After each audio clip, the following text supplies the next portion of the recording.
Tiba-tiba Dayat ini berteriak, "Tok, depanmu itu nisan, jangan ditabrak." Nah, si Anto ini kemudian menoleh ke arah Dayat sambil dia ini ngomong agak kasar kepada si Dayat. Dan ketika si Anto ini menoleh lagi ke depan, tiba-tiba motornya ini seperti menabrak sesuatu yang keras berada di depannya.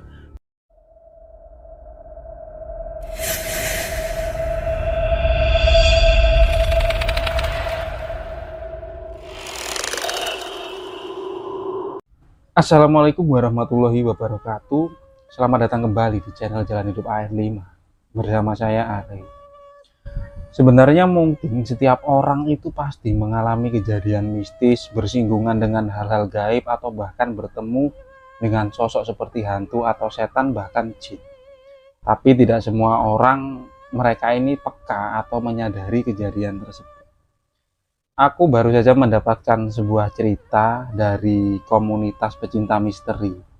Nah, di situ aku menghubungi seorang narasumber yang karena waktu itu aku tertarik dengan cerita ini. Setelah aku konfirmasi, narasumbernya ini bernama Mas Anto. Dan dia bilang kalau cerita ini memang pernah dia alami pada tahun 2016 yang lalu. Jadi Mas Anto ini sekarang bekerja di Surabaya sebagai sopir di salah satu perusahaan. Tapi pada tahun 2016 yang lalu, kisah ini terjadi ketika dia ini kerja di Semarang. Nah, Mas Anto ini sebenarnya berasal dari salah satu kabupaten di Jawa Timur. Nah, ketika itu dia ini mendapatkan cuti dari tempat kerjanya, tapi hanya 1 minggu. Dan ketika dia pulang kampung, yang biasanya dia ini pulang sekitar 3-4 bulan sekali, karena lokasi dari rumahnya ke tempat kerjaannya di Semarang itu lumayan jauh. Anto pun memanfaatkan momen ketika dia ini mendapatkan cuti dengan sebaik-baiknya. Dan apalagi dia ini masih bujang pada tahun 2016 itu. Nah, Anto ini kemudian liburan bersama keluarganya, kemudian menemui teman-teman yang ada di kampungnya tersebut. Pada suatu malam si Anto ini datang ke sebuah pos. Di situ ada tempat pos kampling yang kalau malam biasanya buat nongkrong teman-temannya seusia lah, anak-anak muda di situ. Dan Anto pun disambut dengan senang oleh teman-temannya, bahkan dia ini sempat membawakan oleh-oleh dari tempat kerjanya untuk dibagikan kepada teman-temannya itu. Waktu itu si Anto ini sempat bertanya karena ada satu orang yang biasanya kumpul di situ dan dia ini merupakan teman akrab dari si Anto, namanya Dayat. Nah, si Anto ini tanya kepada teman-temannya, "Loh, Dayat kemana? Kok nggak ada? Padahal aku bawakan khusus buat dia, tapi kok dari kemarin aku nggak lihat Dayat." Dan salah seorang dari temannya itu bilang ke Anto, "Tok, Dayat sekarang berubah, dia itu aneh. Dia nggak seperti biasanya, nggak seperti yang kita kenal dulu. Aku nggak yakin kalau dia itu ingat sama kamu." Si Anto ini penasaran loh, emang dia kenapa? Jadi teman-temannya ini cerita kalau Dayat ini habis sakit. Dan setelah sakit tiba-tiba dia ini berubah. Seperti orang linglung, nggak kenal orang. Dia ini kegiatannya cuma di rumah, paling ke ladang bantu orang tuanya, setelah itu pulang lagi ke rumahnya. Jadi dia ini nggak pernah kumpul-kumpul. Padahal si Dayat ini sebelumnya dia itu anak yang paling rame lah di kumpulan mereka. Dan mendengar itu akhirnya Anto ini bilang ke teman-teman, "Ya sudah, aku tak ke rumah Dayat, aku tak jenguk dia. Toh aku juga bawakan sesuatu buat si Dayat." Akhirnya teman-temannya mengiyakan. Tapi ketika si Anto ini baru saja naik motor, salah satu temannya ini bilang, "Tok, hati-hati, gak usah nanya yang aneh-aneh ke Dayat." Anto hanya mengangguk. Tapi waktu itu pikirannya ini masih bertanya-tanya, emang ada apa kok sehingga teman-temannya ini takut ketika mereka ngomongin si Dayat. Tak beberapa lama si Anto itu sampai di rumahnya si Dayat, yang posisi rumahnya itu memang paling ujung sebelah timur dari kampung tersebut. Di sana ada rumah yang cukup tua lah. Rumah itu dihuni oleh si Dayat bersama kedua orang tuanya, dan Dayat ini memang anak tunggal. Ketika baru sampai, posisi rumah itu kok depannya ini biasanya terang, tumben kok mati lampu. Akhirnya Anto mengetok pintu itu dengan pelan sambil bilang, "Assalamualaikum ya Dayat, ini aku Anto ya." Tapi tidak ada jawaban dari si Dayat. Justru ada jawaban dari seorang perempuan. Nah, itu merupakan ibu si Dayat. "Oh iya, sebentar." Tak lama kemudian pintu itu dibuka dan ibunya ini kaget, "Loh, Tok, kapan kamu pulang? Kok tumben kamu nggak kabar-kabar kalau mau pulang? Aku sudah lama nggak ngelihat kamu, Tok." Nah, Anto kemudian masuk. Dia tak menjawab apa pertanyaan dari ibunya si Dayat, karena sebelumnya si Anto ini memang sangat akrab sama keluarganya Dayat ini, karena memang mereka berdua itu teman dari kecil. Dan sebelumnya juga si Anto itu sering teleponan dengan si Dayat, kadang ngobrol bersama ibu dan bapaknya. Tapi karena beberapa minggu yang lalu atau sekitar 1 bulan, si Anto ini kehilangan HP, jadi dia ini nggak pernah komunikasi dengan mereka. Akhirnya Anto ini duduk di sebuah kursi lah, karena dia sudah sering keluar masuk di rumah itu, dia ini nganggap itu seperti keluarganya sendiri. Tak beberapa lama bapaknya ini keluar dari kamar. Nah, akhirnya Anto ini salaman dengan bapaknya si Dayat.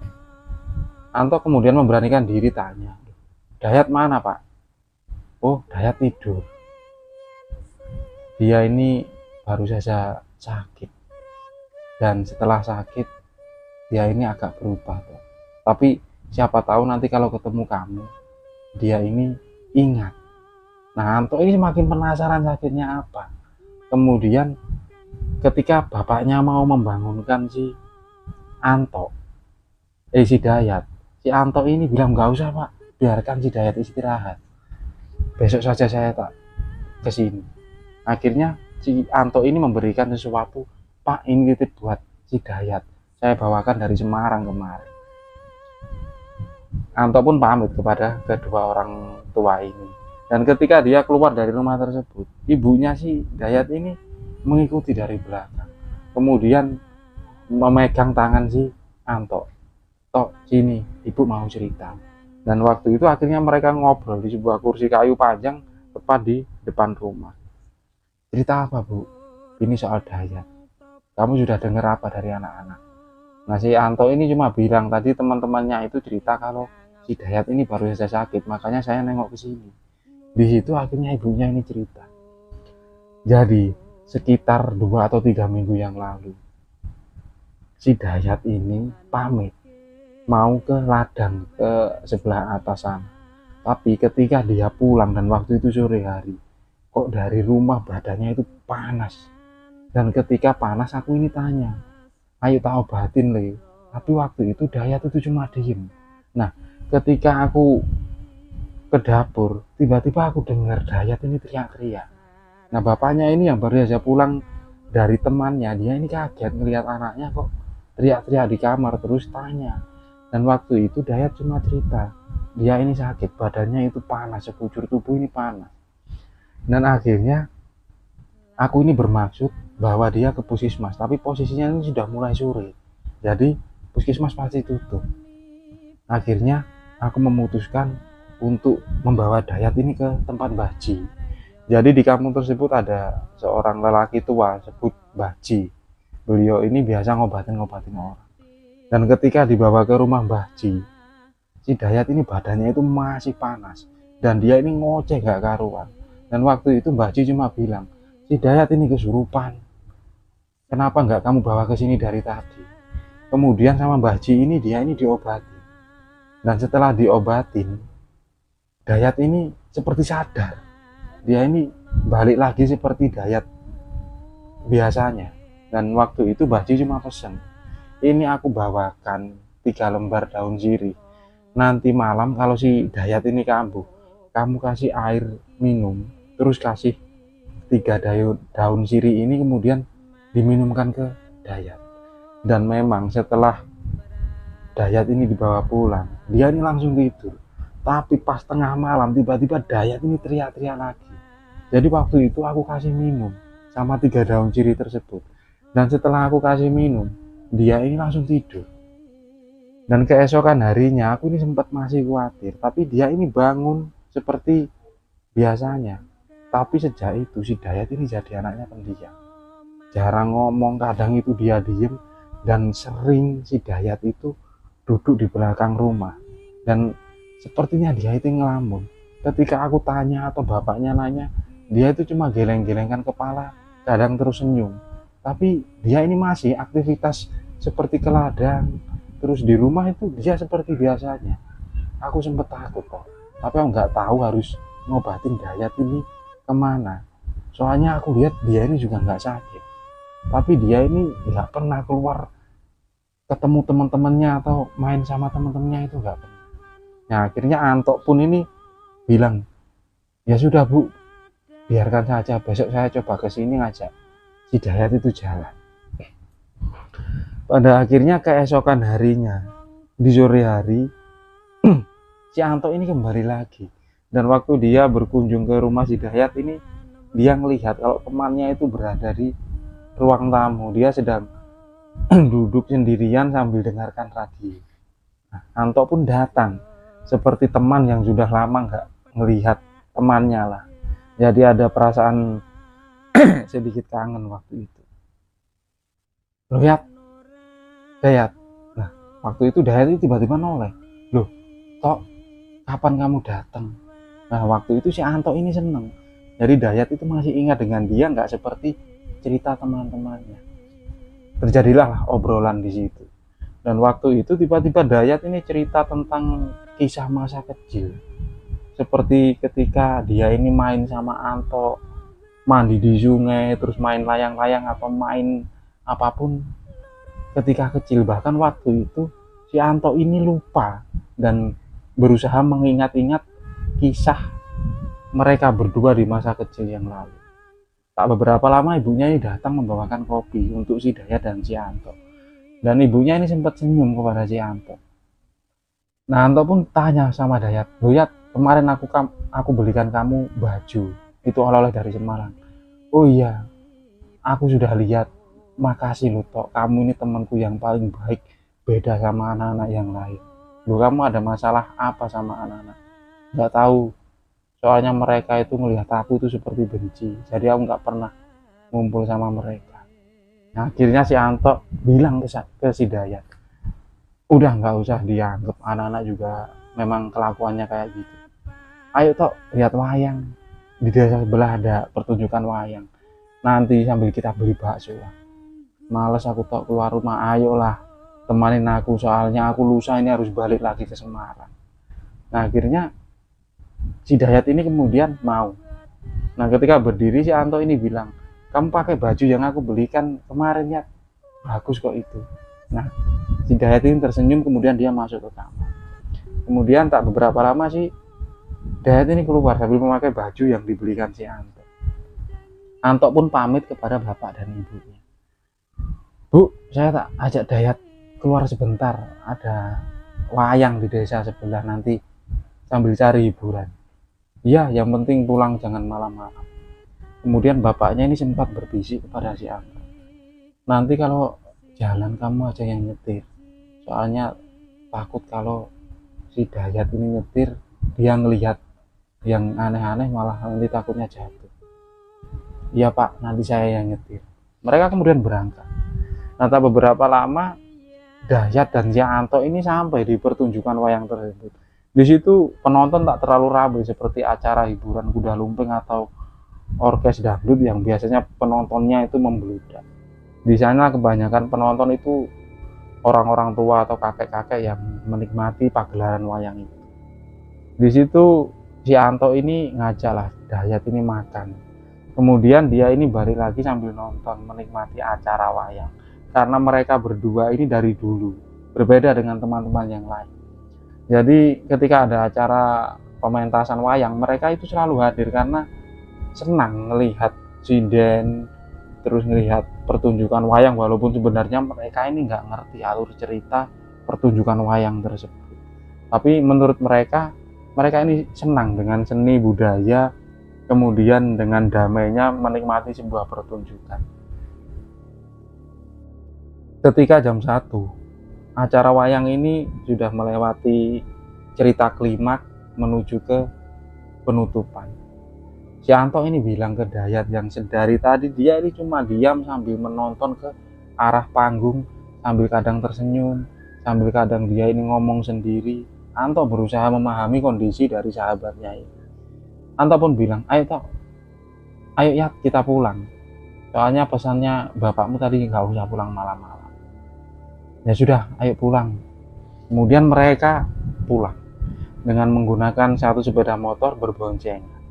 Nah, ada di sebuah simpang jalan yang ke arah sebelah kanan itu lewat jalan luar, yang otomatis di sana itu lewat jalan yang masih ramai. Tapi waktu itu tiba-tiba Anto ini memutuskan untuk jalur sebelah kiri, yang di sana lewat jalan persawahan kemudian perkebunan, otomatis jalannya itu sangat sepi sekali. Nah, tiba-tiba ketika sudah memasuki ke area jalan persawahan, Dayat itu berpegangan dengan Anto itu sangat erat sekali. Anto ini kaget, lihat kenapa aku ini bawa motor itu pelan-pelan. Nggak apa-apa Tok, kamu terus lurus saja, nggak apa-apa kok, tapi nggak usah laju-laju ya, nanti kalau aku bilang berhenti berhenti ya. Anto ini kaget, kenapa kok Dayat bilang ini, kamu ngelihat apa ya? Enggak, aku nggak ngelihat apa-apa, ayo kita cepet-cepet pulang, aku pengen cepet-cepet sampai rumah kok Tok. Tibalah mereka di sebuah tanjakan. Di situ mereka ini memang jalur itu lebih cepat menuju ke kampung mereka. Tapi yang mereka lewati itu jalannya itu naik turun dan kanan kirinya itu sebuah kebun lah. Bahkan mereka itu sempat melewati sebuah pemakaman umum. Nah, setelah melewati tanjakan tersebut, kemudian ada turunan yang samping kanannya itu merupakan tempat pemakaman. Nah, waktu itu tiba-tiba si Dayat itu memeluk si Anto sambil kepalanya atau wajahnya itu berada di punggungnya si Anto. Nah, kemudian Anto ini tanya, loh ya ada apa lagi?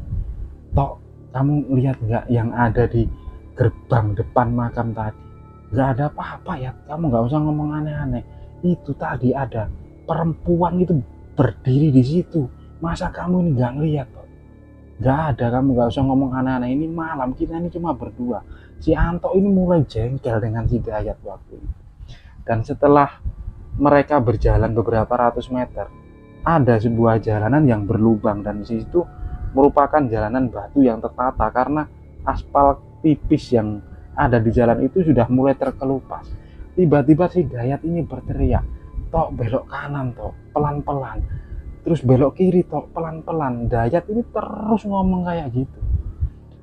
Si Anto ini yang awalnya ini takut dengan omongan si Dayat, tiba-tiba dia ini jengkel karena di depannya itu jelas cuma jalanan biasa, walaupun berbatu berlubang, dia ini tahu nggak ada apa-apa. Tiba-tiba Dayat ini berteriak, Tok depanmu itu nisan, jangan ditabrak. Nah, si Anto ini kemudian menoleh ke arah Dayat sambil dia ini ngomong agak kasar kepada si Dayat. Dan ketika si Anto ini menoleh lagi ke depan, tiba-tiba motornya ini seperti menabrak sesuatu yang keras berada di depannya, dan otomatis mereka ini jatuh.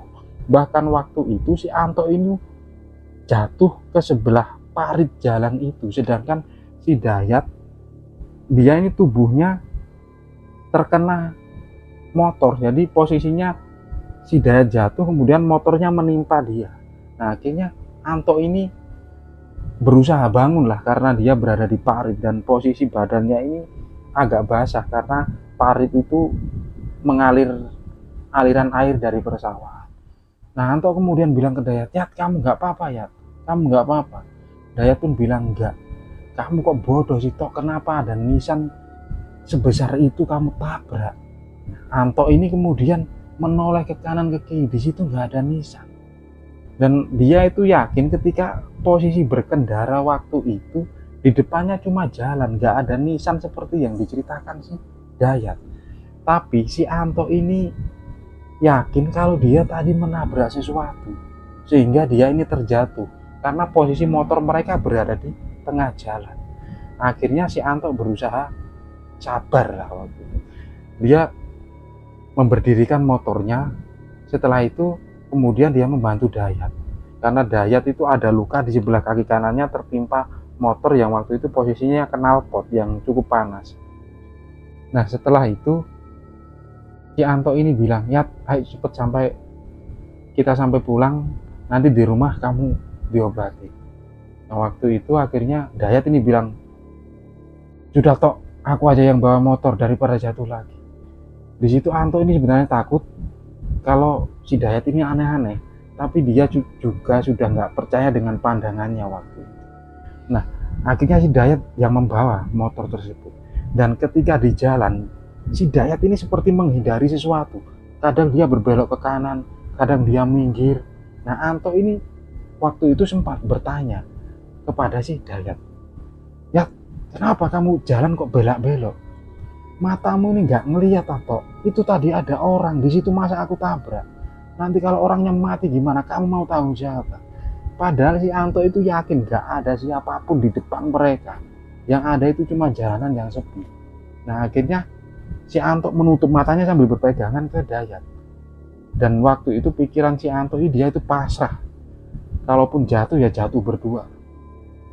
Nah, beberapa lama sudah mereka ini sampai di kampung. Dan ketika itu pikiran Anto ini sudah sangat lega. Bahkan dia ini bilang alhamdulillah sampai di sini. Dan ketika sampai di rumahnya si Dayat, mereka ini langsung turun. Nah di situ ibunya ini membukakan pintu, melihat mereka yang badannya kotor, terus si Dayat ini sambil agak jalan pincang. Ibunya ini nanya. Kemudian Anto ini menjelaskan kalau mereka ini tadi jatuh ketika pulang. Nah bapaknya ini sudah seperti tahu, loh yang nyetir itu siapa? Loh awalnya saya, terus kemudian karena saya baru jatuh Pak, jadi Dayat yang nyetir. Tapi jatuhnya tadi gara-gara saya yang bawa. Oh ya sudah. Kemudian si Dayat ini menuju ke dapur dan diikutin ibunya untuk mengoleskan minyak di bekas luka bakar knalpot yang ada di kaki kanannya si Dayat. Di situ bapaknya kemudian tanya kepada Anto tentang kejadian itu. Jadi Anto ini cerita kalau tadi ada kejadian aneh ketika dia lewat jalan. Kok tiba-tiba si Dayat itu teriak ada nisan di jalan tersebut. Jadi si Dayat ini bilang kalau ada kuburan di tengah jalan itu. Tapi Anto ini nggak ngelihat apapun. Tapi kenapa dia seperti menabrak sesuatu sehingga mereka jatuh. Nah bapaknya ini pun cerita, beberapa hari yang lalu sore hari habis maghrib, bapaknya ini gonceng Anto mau ke rumah saudaranya. Di situ Anto ini teriak-teriak kalau dia ini ngelihat ini ngelihat itu, padahal si bapaknya itu nggak ngelihat apa-apa. Nah akhirnya si Anto ini bilang, apa benar si Dayat ini masih ketempelan Pak? Apa nggak diobatkan saja? Sebenarnya si Anto ini pernah diobatkan ke Mbah Ji lagi yang mengobati dia pertama. Tapi Mbah Ji ini bilang kalau Anto ini ketempelan bukan satu jenis jin saja, tapi banyak. Bahkan kalaupun diobati pasti dia ini ketempelan lagi. Nah Anto ini akhirnya cerita kalau bagaimana kalau si Dayat ini diruqyah. Kebetulan dia punya kenalan salah seorang kiai lah yang biasa mengobati orang-orang kesurupan atau kerasukan, siapa tahu.